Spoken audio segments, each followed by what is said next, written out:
Good morning. Having grown up in the church, I learned many stories of the incredible ways that God revealed his will to his people. Moses in the burning bush, Daniel's mysterious handwriting on the wall, Paul's conversion on the road to Damascus, and his later dream of a man calling him to Macedonia. At a subconscious level, I think these stories shaped my expectations for how God would speak to me whenever he wanted to get my attention or when I faced a major decision.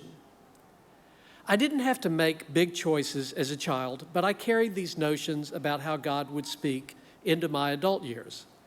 The problem was that I did face major decisions about marriage, career, and more, but I never saw a message in the sky.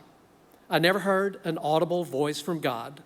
I didn't even have a verse in the Bible show me an exact choice that I should make. But that doesn't mean that God wasn't speaking to me.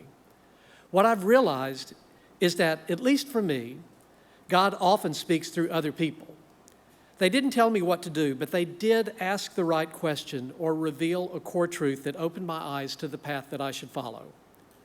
Probably the biggest vocational decision in my life followed this pattern.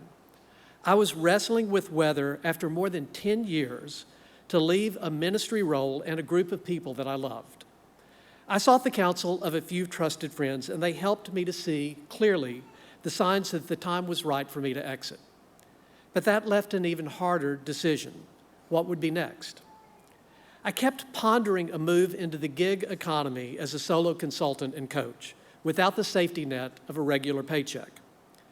One Sunday evening, Bonnie and I talked once again about the looming decision. I told her that it seemed like we would get right to the precipice of jumping into the unknown and that she would get cold feet. And in the way that only a loving and courageous spouse can do, she looked at me and said, "Mike, I'm not the one with cold feet. You are." I remember these and other moments because of their impact on the trajectory of my life. But more importantly, I remember them because they were God's messages for me, delivered through human messengers. I suppose that I still might experience a more direct communication from God in the future, but I don't plan to spend the rest of my life staring into the sky looking for a sign.